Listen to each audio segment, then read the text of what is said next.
Hoje é aguardando o segundo toque de Jesus. Eu estou recebendo em nosso estúdio o pastor Reinaldo Bragante, que vai nos ajudar a esclarecer as dúvidas sobre este assunto. Então não saia daí, porque o Temas Bíblicos está no ar.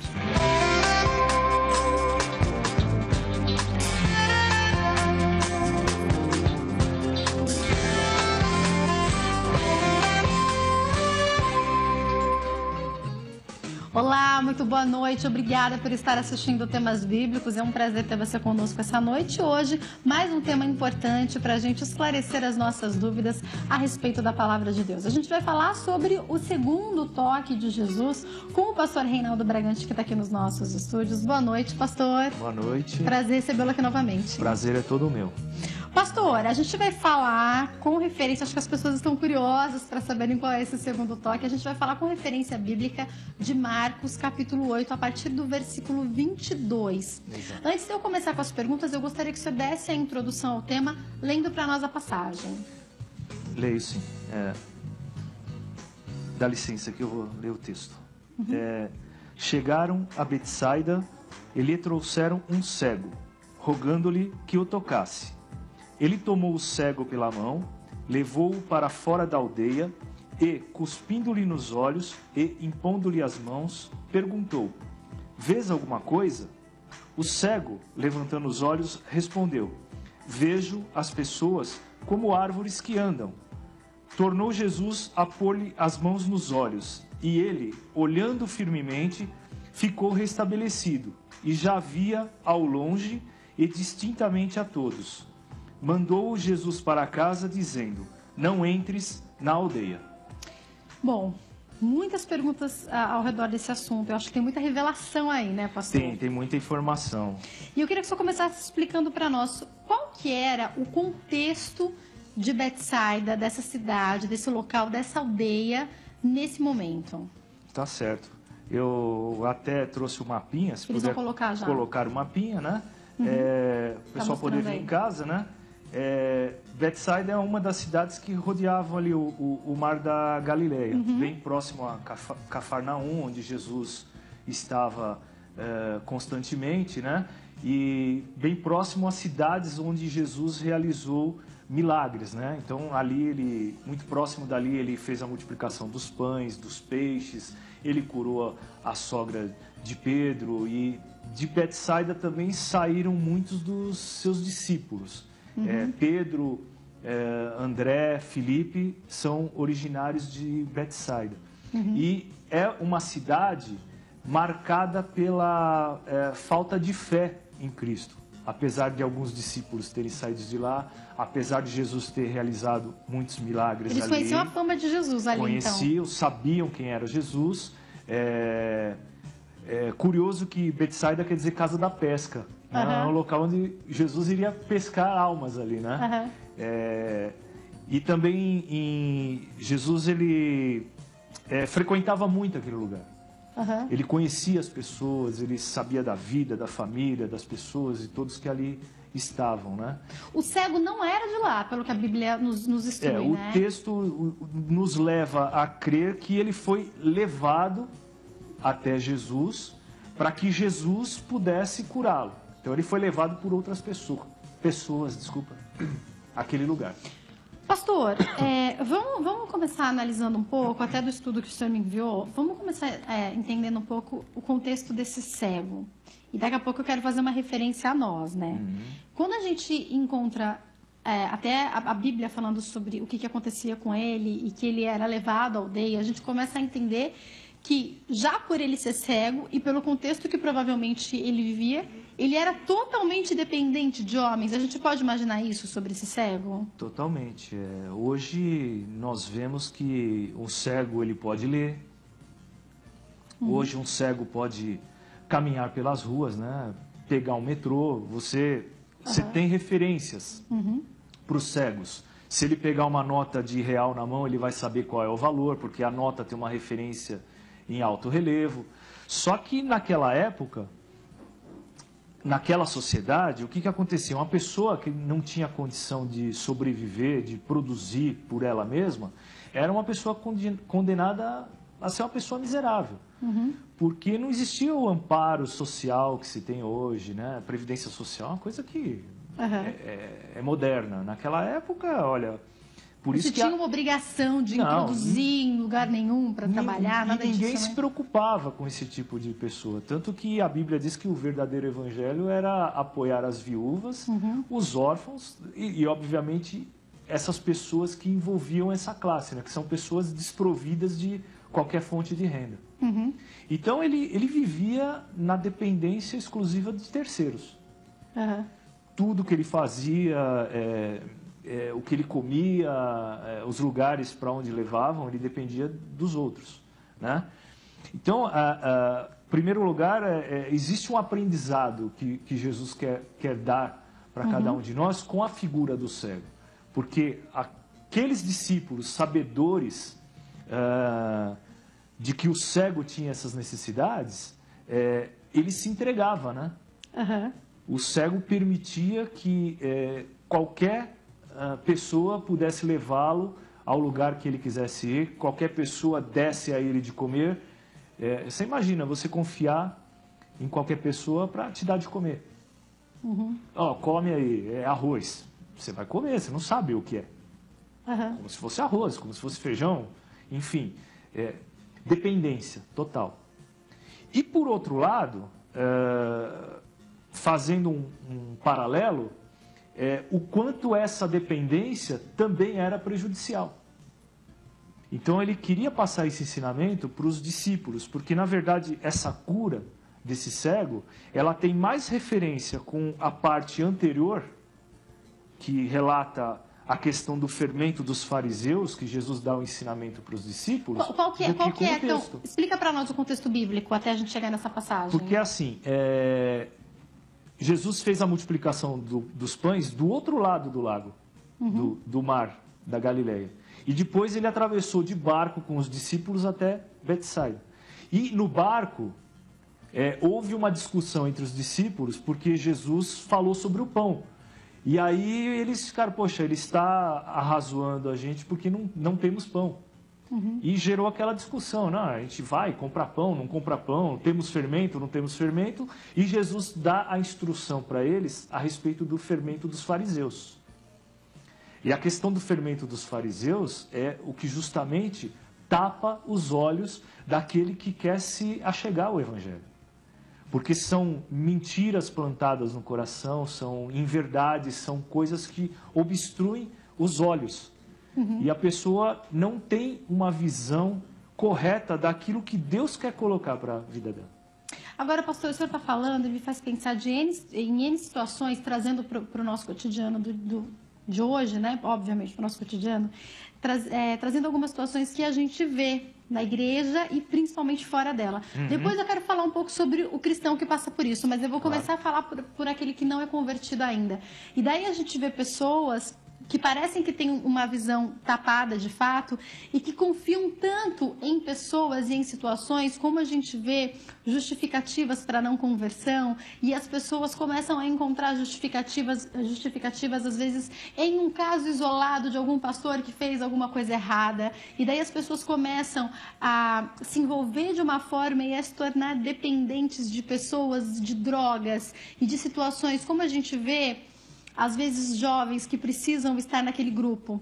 E daí eles precisam estar naquele grupo para se sentir importantes. E aí os psicólogos falam que isso talvez faça parte da adolescência, só que as pessoas crescem e elas precisam continuar fazendo parte de um grupo, precisam continuar frequentando baladas, precisam continuar acreditando numa teoria de vida furada, né? É como se elas fossem cegas. E quando você conversa com essas pessoas, e eu acredito que o pastor já teve várias experiências assim, oportunidades de conversar com essas pessoas, elas começam a dar justificativas que não são sequer findadas, que não são sequer fundadas nelas mesmas e em experiências delas. Elas falam do que os outros falam, né? Exato. Então, partindo desse princípio, a gente pode pegar a figura de Pedro, André e Felipe, que eram os discípulos de Jesus, que estavam no barco com Jesus, atravessando o mar, que viram a multiplicação dos pães e que não enxergavam qual era o propósito de Jesus em tudo aquilo. Por quê? Quando eu apresentei o tema, é engraçado, as pessoas já perguntavam automaticamente, qual é o primeiro toque? Não, o primeiro toque é a conversão. Né? O primeiro toque de Jesus é a conversão. Então, o que acontece? A pessoa realmente, ela encontrou Jesus, ela teve um desejo de se entregar para Jesus, ela se converteu. Então, esse é o primeiro toque. Só que aqui nós estamos falando de amadurecimento espiritual. Então, ao primeiro toque, na conversão, é exatamente o que você falou. A pessoa tem uma visão embaçada do reino de Deus. Então, ela enxerga as pessoas aqui, como o cego enxergava, né? Eu enxergo as pessoas como árvores que andam. Por quê? A primeira visão, né, de reino está distorcida. Por quê? No reino de Deus, para Deus, não existe rico, não existe pobre, não existe poderoso, não existe menos poderoso, não existe judeu, não existe gentil. Todo mundo é igual.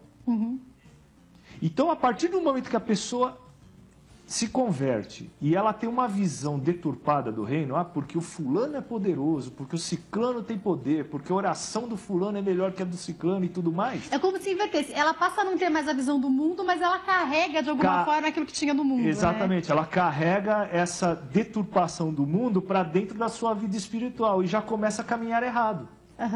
E aonde ela perde as bênçãos de Deus, não porque Deus não quer abençoar, mas porque ela não está tendo uma visão correta do reino de Deus. Agora, pastor, o senhor falou, vou até citar aqui a respeito de Pedro de novo. Me chama a atenção na passagem da Bíblia quando Jesus acaba de perguntar, e aí ele pergunta, uns dizem que sou Elias, outros dizem que sou... Quem diz que eu sou? Aí Pedro vai lá, batata, o Senhor é o Filho de Deus, explica direitinho quem é Jesus, e daí em seguida Jesus explica o que iria acontecer, e aí Pedro já fala, não vamos permitir que morra, aí Jesus já tem que falar para ele, para trás de mim, Satanás, quer dizer, de um instante para o outro, era como se ainda tivessem uma visão embaçada, ainda que andassem com ele, né? Exato, é isso mesmo. O que acontecia? Apesar de eles terem o conhecimento do caminhar com Jesus, de aprender com Jesus tudo aquilo que ele estava transmitindo, eles tinham uma visão coisificada do mundo. Então, o mundo era algo que para eles era difícil separar a realidade natural terrena de uma realidade espiritual. Então, o que acontecia? Deus tinha um plano espiritual e Pedro enxergava algo terreno. Então, o que ele enxergava? Bom, esse é o mestre, esse vai ser o rei de Israel. Na cabeça dele, o rei de Israel tinha que sentar no trono de Israel e reinar. Como assim vai morrer? Tem alguma coisa errada, né? Não pode. Se morrer, acabou. Não tem plano, né? Vai ser rei nunca. Então, muitos convertidos, né? Não estou dizendo que são pessoas que não herdaram o reino, não é isso. As pessoas ainda têm uma visão coisificada da Bíblia. Então é tudo terreno. Eu tenho que viver a prosperidade. Poxa, mas eu tenho que ganhar mais dinheiro. Eu tenho que comprar carro novo. Eu tenho que trocar de casa. Eu tenho que ser melhor. Eu tenho que ter mais. Eu tenho que glorificar a Deus desse jeito. Não. Você não tem. A Bíblia diz justamente o contrário. Você vai glorificar a Deus quando você coloca a tua vida na mão de Deus, a serviço de Deus, e ele diz que as demais coisas vão ser acrescentadas. Então, mas aí a gente cai até num bate-papo que nós já tivemos aqui no Temas Bíblicos, e uma pergunta que eu preciso fazer, que é o tal do marketing de Jesus. Será que de alguma forma, se a gente for observar, algumas igrejas, até aproveitando como forma de atrativo, não estão mesmo vendendo o evangelho, o evangelho com esses tópicos de prosperidade, cura, casa nova, carro novo? Não que o evangelho não possa te trazer isso também, mas será que não existem alguns chamariz nesse respeito, como se o evangelho fosse só isso? Não se está vendendo o evangelho? Na verdade, a ideia que está sendo passada é justamente essa, de que o evangelho é só isso.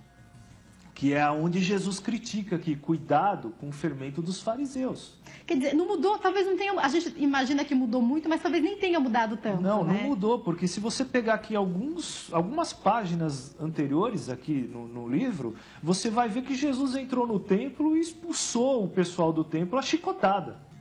E ele critica justamente o comércio, ele critica a manipulação de animais, ele critica os cambistas. Por quê? Não pelo fato do comércio em si, porque os cambistas no templo era algo que precisava ter. Porque o povo ia no templo pagar o imposto do templo. Só que eles tinham que trocar as suas moedas por moeda do templo para poder pagar o imposto. Então era necessário ter o cambista. Só que a política de câmbio, que eles cobravam uma taxa para fazer esse câmbio. O que acontecia? Excluía os pobres. Porque tinha gente que ia lá com o seu quadrante contado para pagar, às vezes, o imposto dele, da esposa, dos filhos. E essa cobrança... Essa taxa já estragava tudo, né? Excluía os pobres. Quer dizer, você comercializar os animais no templo era uma necessidade? Era, porque o povo de Israel já não residia só em Jerusalém. Eles vinham de longe. Então tinha gente que viajava dias, semanas. Um pombo não ia sobreviver tanto tempo numa gaiola. Então ele chegava, comprava o pombo para fazer o sacrifício. Então era uma coisa necessária. Só que um pombo que você comprava por uma moeda, 2 moedas, no templo eram vendidos por 10 moedas, 15 moedas. Excluía os pobres novamente. Então o que Jesus criticava era a exclusão. A partir do momento que você vende um evangelho que é só prosperidade, que é só cura, que é só bênção, o que acontece com quem não é abençoado? Com quem está doente, com quem não é está rico. doente e com quem não alcança essa prosperidade. Vai se sentir excluída. Deus está me excluindo. E a palavra nos ensina que Deus não faz acepção de pessoas. Agora eu preciso perguntar isso, pastor. Existem pessoas que talvez não sejam curadas em alguma área e que talvez não prosperem, não troquem de carro? Existem alguns milagres que a gente espera que talvez não aconteçam? Com certeza, com certeza. Eu aprendi uma coisa com o Evangelho que é o seguinte: na tua vida, Deus só vai agir e operar naquilo que você não pode. O que você pode é função sua. Então eu penso o seguinte: trabalhar e ganhar o seu dinheiro é função sua. Deus vai te ajudar. Agora tem gente que fala, não, eu quero minha bênção financeira. Está com 40 anos, com 50 anos, com 60 anos e está em casa esperando a sua bênção financeira. Não vai acontecer, gente. Vai procurar. Vai procurar o que fazer. Deus vai abençoar. Vai abrir as portas. O maná já caiu do céu numa época específica. Agora não vai cair do céu mais coisa assim. Não, e que outra... a gente passa por onde, né? Quando o maná caiu do céu, ele não caiu na panela do povo. O que o povo tinha que fazer? Tinha regras, né? Tinha regra. O povo tinha que sair de manhã, colher o suficiente para passar aquele dia. Então, o maná não vai cair na sua cesta. Você tem que ir buscar.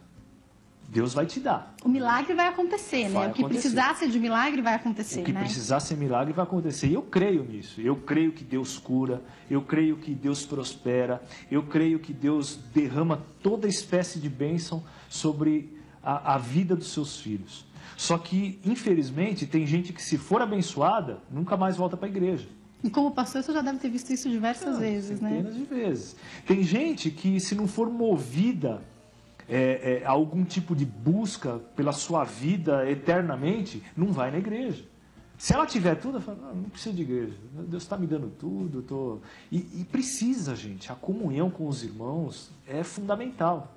Agora, aproveitando isso que o senhor acaba de falar, pastor, a gente voltando à importância do primeiro toque.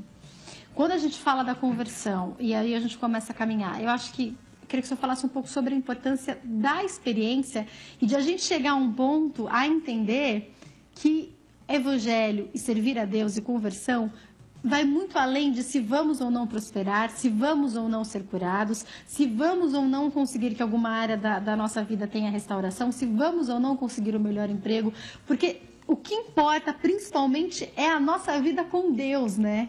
Isso muito maior do que qualquer outra coisa, né? Aí é a questão do negócio, quando você tem uma vida coisificada e uma visão do plano espiritual. Porque quando você tem uma vida coisificada, você só consegue pensar nas coisas terrenas, que Paulo tanto critica nas suas cartas. Né? Pense no que é espiritual, no que vem de Deus, né? Porque tudo que vem do Pai das Luzes é perfeito. Então, quando as pessoas começam a viver o Evangelho baseado nas coisas terrenas, é aonde começam a se desviar do reino de Deus. Porque Jesus veio, implantou o reino e anunciou para João Batista. Os cegos enxergam, certo? Certo. Os mudos falam, os surdos ouvem e aos pobres é anunciado a palavra de Deus. Ele já instaurou o reino. Então, o reino de Deus está aí para ser vivido por todos nós. Para mim, para você que está em casa, para todo mundo que quiser. Está aí, é para ser vivido. Mas como que a gente vai viver o reino de Deus? Se a gente viver numa visão, numa perspectiva, tudo que eu tenho que colher agora, a Bíblia diz que eu sou o mais miserável dos homens. Uhum. Eu não tenho que esperar nada para agora. Mas eu tenho que viver em função da alegria, da bênção que Deus deu para a minha vida. E aí você muda o foco. Porque, mas eu não tenho bênção financeira na minha vida, mas isso não é importante. Importante é que a paz de Deus habita no meu lar. E ele vai entregando a provisão, né? Graças a Deus. A provisão ele vem entregando a cada dia. Né? Entrega mesmo, eu posso dizer pela minha casa. A gente tem vivido milagres em casa. Uhum. Então, porque assim, quando as pessoas deixam de enxergar só o natural, Deus age, né? E Deus age porque Ele vai usar as pessoas que não enxergam só o natural. Uhum. Não é Deus que vai vir colocar na tua casa. Ele vai mover vidas para colocar o que está faltando na tua casa. Agora, pastor, eu quero, antes da gente voltar para o texto, eu quero aproveitar tudo isso que a gente está falando e fazer uma pergunta. Sim. Se a gente vivencia, aproveitando tudo isso que o senhor colocou, algumas situações, estou falando dessa questão capitalista e coisificada. A gente sabe, se a gente for estudar a história do Evangelho, a gente vê esse começo na Europa, muito forte nos Estados Unidos e depois chegando ao Brasil. Daí a gente vê um desenvolvimento capitalista e financeiro, primeiro nesses outros países e depois nesses outros continentes, no outro continente, né, na Europa, nos Estados Unidos, né, em outro país, e depois vindo para cá também. Aí eu percebo que, se a gente for falar tanto do outro continente, tanto da Europa quanto dos Estados Unidos mesmo, mas se a gente for falar desses outros países todos e do afastamento que eles tiveram com relação ao Evangelho, e agora o momento que o Brasil vive, a gente pode imaginar que esse afastamento e essa diferença que eles viveram tem a ver, e que a gente vê hoje, infelizmente, na Europa e também nos Estados Unidos, problemas sérios com relação ao Evangelho. A gente está tendo que enviar missionários para alguns locais da Europa onde antes era o contrário, os missionários vieram para cá. E isso tem acontecido, infelizmente, nos Estados Unidos também. Isso tem a ver com o capitalismo. O Brasil, ele corre o risco de viver um evangelho que daqui a pouco a gente vai ver cada vez mais evangélicos não praticantes. Isso pode acontecer? Eu acredito que sim, e o que é pior, eu acho que nós já estamos vivendo essa época. Uhum. Porque, se você pegar, você citou, vamos falar do berço do Evangelho, que é a região lá do Oriente Médio e tal. Claro. O que acontece com aquela região hoje? É uma região que praticamente ninguém aceita o Evangelho. Uhum.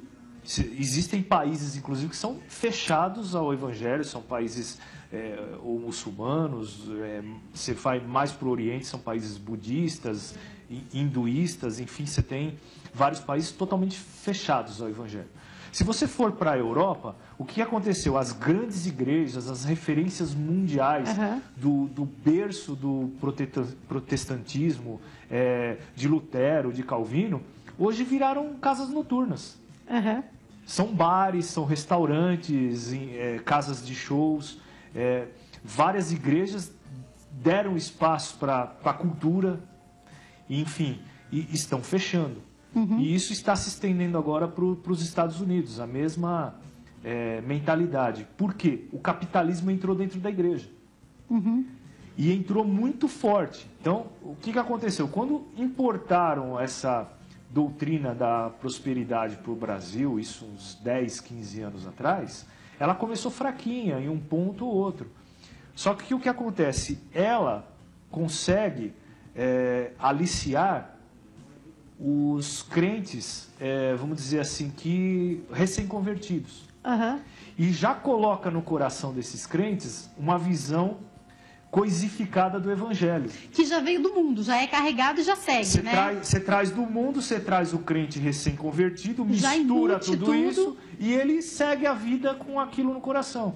E é muito difícil de você tirar isso dessas pessoas. E daí isso não tem a ver com a tal cegueira que Jesus quis exemplificar? Exatamente. Aproveitando a questão do cego, aqui né? É a verdadeira cegueira que Jesus está colocando, porque... Ele tinha acabado de explicar sobre o fermento, né? Exatamente. Dá uma impressão que é bem isso que Jesus queria falar não, mesmo, mas é isso mesmo, essa cura desse cego, ele está justamente ensinando para os discípulos que tudo aquilo que ele disse lá atrás, ele está se referindo ao mundo espiritual. Ele falou, esse cego aqui, ele está enxergando árvores, as pessoas como se fossem árvores que andam. Então tem um simbolismo atrás disso. Por que árvores? Né? A árvore, ela tem um símbolo de ser provedora do alimento, ainda mais naquela sociedade. Os frutos que a árvore produz, a sombra que a árvore produz, a umidade que a árvore produz, era muito importante para aquele tipo de sociedade. Um lugar muito seco, árido, semidesértico, a árvore tem uma extrema importância. Então, quando aquele cego enxerga os homens como se fossem árvores, ele enxerga os homens como se fossem provedores das suas necessidades, única e exclusivamente. Olha, eu só vejo provedores das minhas necessidades. Então, quando você só enxerga a pessoa de uma maneira que a pessoa vai te prover... Tipo, eu só estou vendo pessoas de quem eu posso me aproveitar, eu só estou vendo proveito disso, daquilo, daquilo outro, do que eu posso tirar de proveito, Exato. Né? Vamos levar isso para o âmbito espiritual. A pessoa recém-convertida, como que ela recebeu Jesus? Olha, Jesus vai te curar, Jesus te ama, Jesus vai te prosperar. Como que ela enxerga Jesus? Jesus para mim é uma árvore que anda. Porque eu vou me servir de Jesus, porque Jesus vai me abençoar, Jesus vai me proteger. Vai consertar tudo que está errado. Não, Jesus é o cara na minha vida, ele vai fazer tudo que eu preciso. Traz o marido de volta em 7 semanas de campanha. Exatamente. Só que emprego em 7 semanas. A pessoa, ela entendeu qual é o chamado de Jesus para a vida dela, porque sem Jesus ela não é nada, só que ela está enxergando Jesus como uma árvore que anda. E não como uma pessoa que ela pode se relacionar. Que vai muito além, que faz tudo isso e muito mais, e que preenche o vazio porque muito muda, maior que qualquer outra coisa. Porque né? muda, porque quando eu tenho Jesus como uma pessoa que eu posso me relacionar, eu deixo de potencializar meus problemas. A relação com Jesus é muito mais importante do que qualquer problema. Mudou tudo, porque eu tenho com quem dividir. Eu estou dividindo com Jesus e eu estou com Jesus de igual para igual. Eu não estou vendo alguém que eu vou explorar, alguém que eu vou sugar, que eu vou só deitar na sombra e usufruir dos frutos. Estou vendo alguém que quer uma troca. E Jesus quer uma troca com cada um de nós. Porque não é só eu me converter e passar a usufruir de Jesus. E a entrega, onde é que fica? Porque eu não vejo ninguém ensinando entrega na igreja. Até porque, se a gente for lá para Mateus capítulo 6, versículo 33, depois de fazer toda uma explicação, de falar da oração, depois de explicar a respeito de como Deus provê para pássaros e para as plantas e tal, Jesus ele fala, busca primeiro o meu reino e a justiça. Exato. E o que você precisa vai ser acrescentado. E vocês não são mais importantes que os pássaros? Vocês não são mais importantes que os lírios do campo? Eu vou vestir vocês, eu vou dar de comer para vocês, mas eu quero o coração. A busca é diferente, a busca não é por essas coisas, não, a busca é pelo reino, por ele, pelo reino. E o que é o reino? O reino é você poder viver o reino. Aqui, agora, já. A relação com ele, né? É a relação com ele. Agora, pastor, eu estava até procurando aqui a referência bíblica, porque de algumas coisas que o senhor falou, falando até mesmo a respeito de milagre e de permanecer firme. Aí eu perguntei para o senhor se alguns milagres poderiam ou não acontecer. E daí... até por estar estudando um pouco o livro de Josué nos últimos tempos, se a gente for lá para Josué capítulo 3, tem um momento em que Josué fala ao povo pela ordem de Deus, santificai-vos, porque farei maravilhas no meio de vós. E a gente sabe que, de fato, várias batalhas são vencidas, só que eles, de fato, eles não conseguem, naqueles primeiros momentos, naqueles primeiros anos, concluir o que deveriam concluir, que era tomar posse de tudo que seria a terra prometida. E daí, a Bíblia fala lá no capítulo 14 que Josué e eles se juntam e ele procura Caleb. Daí o que me chama muita atenção, Caleb começa a contar e explicar o que aconteceu. E daí ele começa a explicar lá no versículo 10. Eis que o Senhor, Caleb falando, eis que o Senhor me enviou, me conservou em vida, como disse. 45 anos são passados desde que o Senhor falou a palavra a Moisés, andando Israel ainda no deserto. E ainda eis que hoje tenho já 85 anos, e ainda hoje estou tão forte como no dia em que Moisés me enviou. Qual era a minha força então? Tal é agora a minha força. Tal qual era a guerra, como para sair e entrar. E daí ele começa a dar explicações de que ele estava pronto, e daí Josué abençoa Caleb, enfim. Por que eu estou pegando esse contexto? Porque Caleb aqui, na minha opinião, ele nos dá uma lição de vida. O milagre propriamente dito, palpável e físico, ainda não havia se concretizado totalmente. Mas ele não estava fixado no milagre físico. Ele continuava confiante em Deus e firme, independente de ter vivido ou não aquilo que ele esperava. É isso que Deus espera do crente, né? Exatamente. E assim, você foi buscar na vida de Caleb um sentimento que tinha que ter no coração de cada crente, hoje, né? Porque as pessoas E olha hoje... que no Antigo Testamento nem se tinha uma relação como a gente pode ter hoje, depois que Jesus rasgou o véu. Não, né? nessa época eles não tinham nem a visão ainda de sacrifício, esse tipo de da questão coisa. espiritual toda, né? Eles não tinham toda a revelação ainda, né? Eles tinham lá a tenda, mas algo que eles não tinham nem, provavelmente, o entendimento do que significava tudo aquilo. Pecados encobertos e não perdoados, o Espírito Santo não atuava como atuou depois da ascensão de Jesus. Isso. Jesus ainda não tinha rasgado o véu, quer dizer, era completamente diferente. Mas né? se a gente for trazer para o Novo Testamento, até para as pessoas poderem ter o entendimento, quer dizer, Jesus já estava presente e várias passagens você tem lá. E por causa da incredulidade das cidades que Jesus passava, ele não pôde realizar milagres. Então... E Betsaida foi uma delas, né? Foi uma delas. Tanto que Jesus, o texto diz aqui, que ele pegou o cego e levou para fora da cidade. Tirou da aldeia, né? Tirou da aldeia. Ele foi realizar o milagre fora da aldeia. E ele ainda mandou depois não voltar para lá, né? Não volta para a aldeia. Não volta. Jericó foi a mesma coisa. Ele pegou Bartimeu fora da cidade de Jericó para realizar a cura sobre a vida dele. Então... Mas isso pode significar o quê? Que a gente tem que se retirar de alguma forma em alguns momentos? A gente tem que se retirar dessa visão. Porque o que representava Betsaida na vida desse cego? Constantemente ele era levado para lá. Ele era levado para a cidade para quê? O que ele fazia na cidade? A gente, obviamente, não tem isso escrito, mas se você pegar pelas outras citações dos outros cegos na Bíblia, Bartimeu, o cego de nascença, os 2 cegos em Jericó, ele estava pedindo esmola. Era só isso que ele podia fazer, pedir esmola. E a gente nem sabe se alguém não lucrava com isso, né? Porque alguém ficava levando e trazendo de graça, será? Ainda tem mais essa que podia acontecer, os agentes já podiam existir naquela época, não é coisa moderna. Naquela época já tinha o agente da esmola, com certeza. Levava ele lá, você fica aí o dia inteiro, de tarde eu venho te buscar. Porque eu penso naquela menina que depois, Paulo e Silas, eles até são presos por causa disso, que a menina ficava falando que eles eram adoradores do Deus vivo, não sei o que, não sei o que. Ela revelava as coisas através de um demônio e, na verdade, alguém ganhava dinheiro com ela. Foi por isso que eles foram presos depois, lá em Atos capítulo 16. Foi. Então, eu imagino que talvez tivesse até alguém que fosse ficar insatisfeito com a cura desse cego, Com certeza. Teve gente aqui que não deve ter gostado, não, mas o cego gostou. E o cego teve uma vida transformada, né?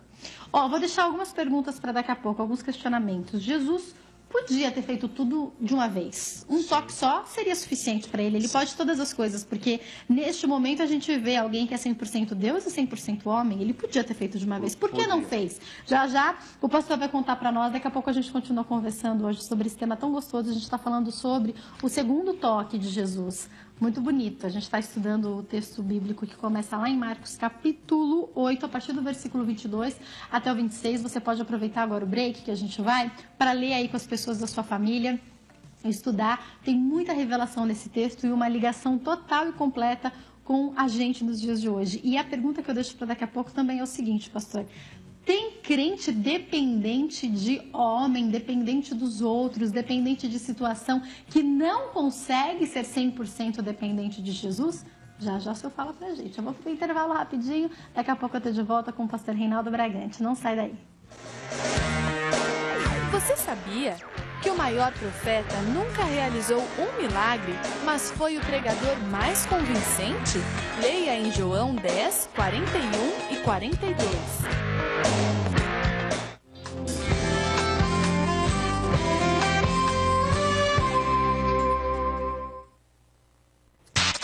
Segunda-feira tem Hits Pop.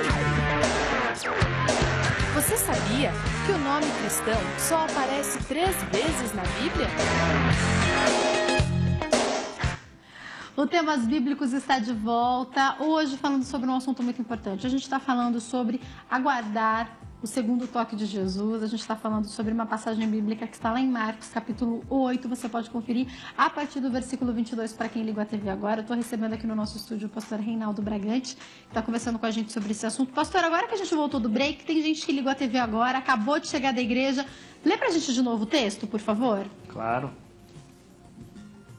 Chegaram a Betsaida e lhe trouxeram um cego, rogando-lhe que o tocasse. Ele tomou o cego pela mão, levou-o para fora da aldeia e, cuspindo-lhe nos olhos e impondo-lhe as mãos, perguntou: vês alguma coisa? O cego, levantando os olhos, respondeu: vejo as pessoas como árvores que andam. Tornou Jesus a pôr-lhe as mãos nos olhos e ele, olhando firmemente, ficou restabelecido e já via ao longe e distintamente a todos. E mandou Jesus para casa, dizendo: não entreis na aldeia. Bom, várias perguntas, deixei alguns tópicos no bloco anterior, mas antes de ir para esses tópicos que eu deixei no bloco anterior, eu tenho que perguntar. A gente viu agora o mapinha aí mostrando a região, para quem não assistiu no bloco anterior, a região de Betsaida. Eu tenho que perguntar o seguinte, pastor: por que cuspir, por que lama? Tem alguma referência? A gente pode fazer alguma alusão? Tem, na verdade, Jesus não usa saliva só com essa pessoa, né? Ele usa outras vezes nas passagens bíblicas, né? E a lama também ele usa, né?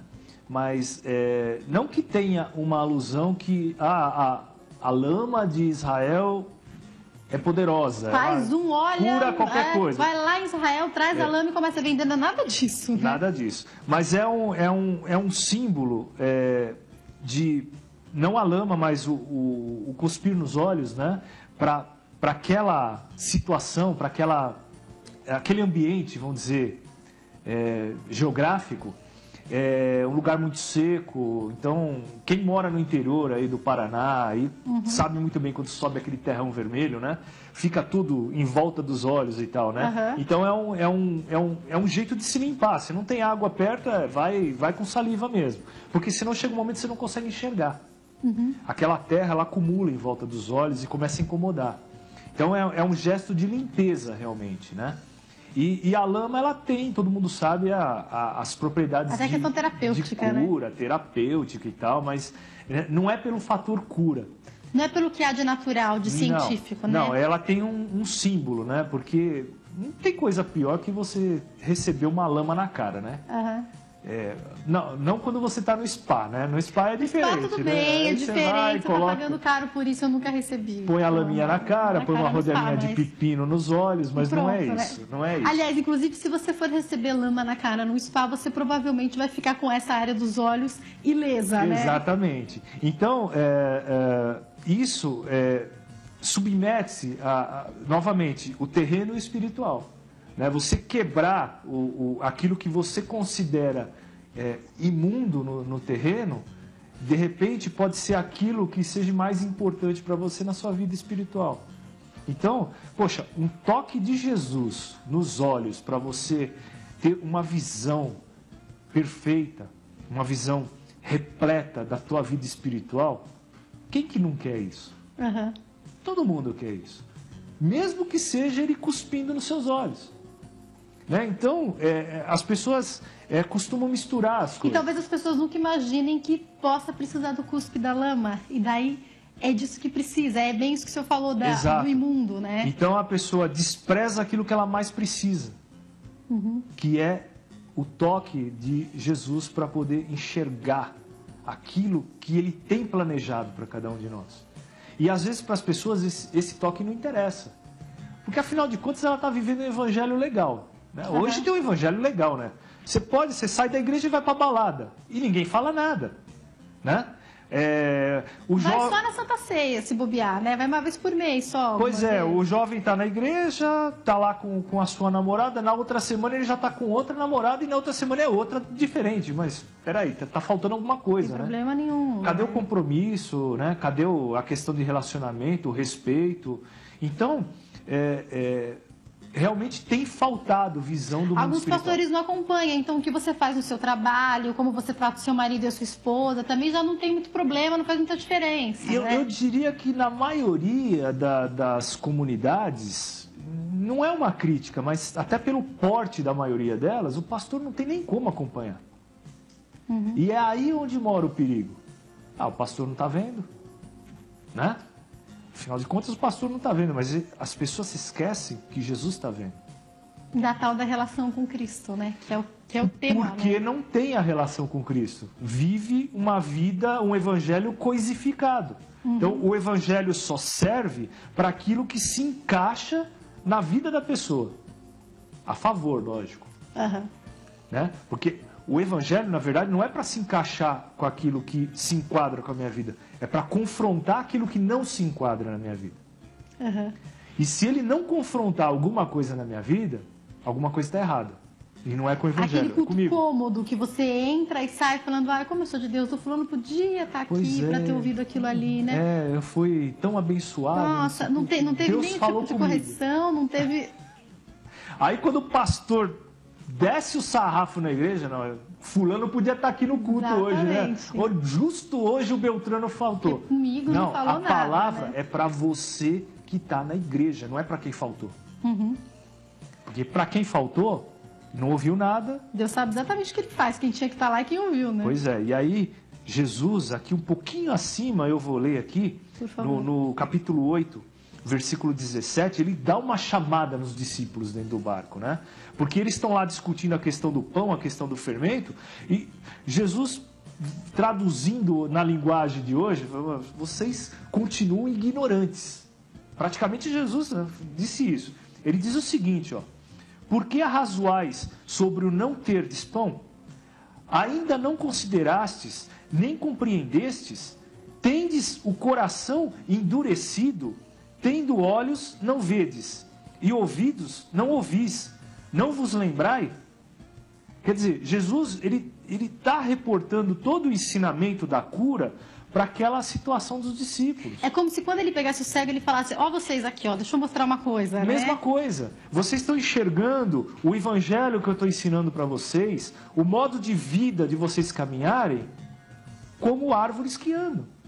Eu não sou uma árvore que anda. Eu não estou aqui para multiplicar pães nem peixes. Muda essa visão de vocês. Coração endurecido.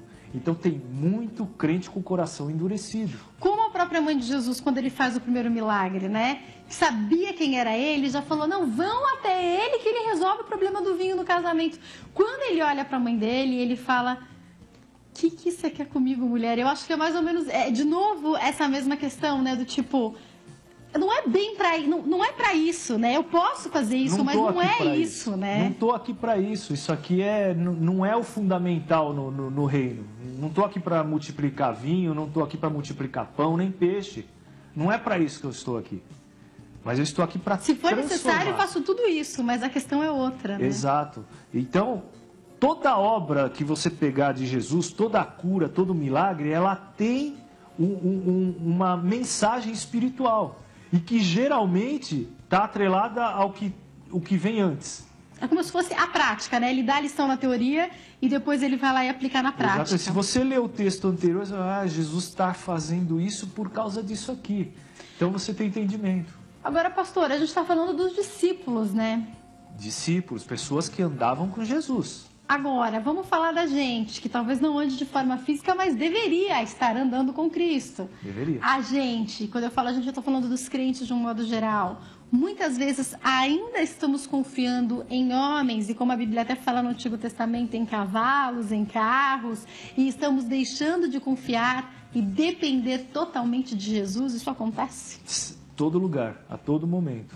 Já ouviu falar da figura do crente peregrino? Conta pra gente. Ele fica pulando de igreja em igreja. Tipo, crente macaco, né? Macaco, Faz pulando de galho em galho. de galho em galho, Por quê? Ele está procurando alguém que ele julga ter mais poder do que o outro pastor que ele conheceu Tipo, antes. aquele ali fez umas profecias ótimas, vou lá. Ah, não gostei. Isso. Nossa, o outro faz uma campanha de 7 semanas que a prosperidade é incrível. Aí vai lá, não, mas aquele ali pra cura, e daí ele não para Exatamente. num lugar, né? Aí o camarada chega lá e o que ele está vendo lá novamente? Uma árvore. Aí uma árvore que anda. Quer dizer, ele não está buscando Jesus. Quando a questão, até falando a respeito da crítica, que talvez de alguma forma eu esteja fazendo aqui, eu acho que não, eu acho totalmente correto. Eu acho que os pastores eles têm sim que explicar tudo o que Deus faz, porque de fato ele cura, ele restaura casamento, ele traz o marido de volta, traz a esposa de volta, ele faz transformação na vida financeira, ele faz transformação no casamento, no trabalho, tudo isso ele faz sim. Tudo. Só que existe algo que é muito mais importante e que ainda que alguma coisa não acontecer, porque algumas vezes as coisas não acontecem do nosso jeito e não acontecem no nosso tempo, como foi com Caleb, como foi em tantas outras situações, ainda assim, se a gente tiver relacionamento com Deus, o principal não vai ser nenhuma dessas coisas. Não, essa é a questão, né? Nada disso. Tanto que Jesus compara esse tipo de crente, esse tipo de seguidor, como aquele que constrói a casa na areia. Que, facilmente... Num vento que passa. Dissolve e vai embora. Então, o que Jesus quer transformar? Em primeiro lugar, a tua vida. Ponto. É mudança de vida. Conversão é mudança de vida. Se você se converteu e continua andando, praticando e pensando as mesmas coisas que você pensava, alguma coisa está errada. A tua busca está indo para um caminho errado. Então, as pessoas estão buscando pessoas para poderem tirar proveito das pessoas. Então, eu não critico a questão da pessoa ir numa igreja, procurar um pastor que faça realmente, que tenha profecia, que seja ungido pelo Espírito Santo. Não é isso. A questão é a motivação que te leva a esse lugar. Esse é o problema. É o que move o teu coração. Não é a sua atitude. O que move o teu coração? E de novo, a gente vai ver o evangelho inteiro, os três que a gente lê, se a gente for ler Mateus, Marcos, Lucas, João, os 4 que a gente for ler, a gente vai ver o tempo inteiro Jesus tentando explicar que o principal não era buscar todas as coisas que ele poderia fazer, mas buscar a ele, né? Como esse texto que a gente fala e que os crentes têm decorados, né? E às vezes podem ler até, recitar, de trás para frente, de frente para trás, que é Mateus 6,33, que é buscar o reino de Deus e a sua justiça, e estas demais coisas serão acrescentadas, porque inclusive ali Jesus ele deixa claro que ele estava falando do suprimento essencial, também ele não estava falando sobre carro zero, sobre... Não, ele pode fazer isso, mas não era isso que ele estava falando, de né? sobrevivência. Está falando de suprimento, e aí é o tempo inteiro Jesus tentando explicar que por mais que ele fizesse todos aqueles milagres, o foco não era esse, né? Exatamente.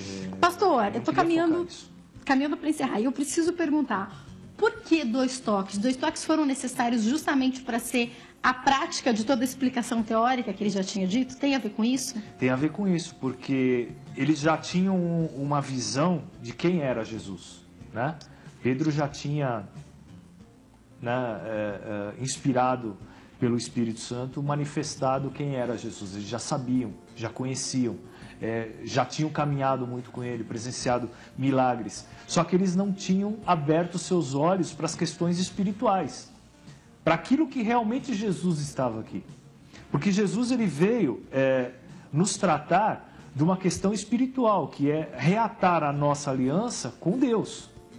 Ele não veio aqui para tratar de questões políticas, de quem vai mandar sobre quem que vai dominar sobre a terra de quem. Não foi para isso que Jesus esteve aqui. Então, tem gente que diz, São Paulo vai ser do Senhor Jesus. Não, São Paulo é do político que governa São Paulo. O teu coração tem que ser do Senhor Jesus. É aí que vai ter mudança. Jesus não quer coisas. Jesus não quer um mundo coisificado. Ele não quer que você viva um evangelho coisificado.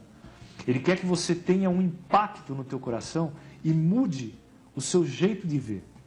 Então, a partir do momento que você passa a viver a sua vida como se você estivesse vivendo já o reino de Deus aqui na terra, aí a coisa começa a caminhar de uma maneira diferente. Você vai começar a sentir mais a presença de Deus. Porque para cada pessoa, ela tem um impacto diferente. Né? Uhum. Cada um conhece Jesus de uma maneira diferente. Uns através de uma cura. Os toques são diferentes, né? O primeiro toque é diferente. Cada um é movido por uma emoção, por um sentimento, por uma situação diferente para chegar a Jesus. Muitos não precisam do segundo toque. Uhum. Porque se pegar, eu citei aqui o cego Bartimeu, por exemplo, no primeiro toque ele passou a enxergar. Uhum. Mas por quê? Isso tem mais a ver com a gente ou tem a ver com Deus? Isso tem a ver com como a gente já consegue compreender? Isso tem a ver conosco muito mais do que com Deus? Sim, Deus é o mesmo para todos. O segundo toque ele só é necessário se a gente não consegue de primeira, né? Exato, porque tem gente que demora, né? Para entender o que aconteceu.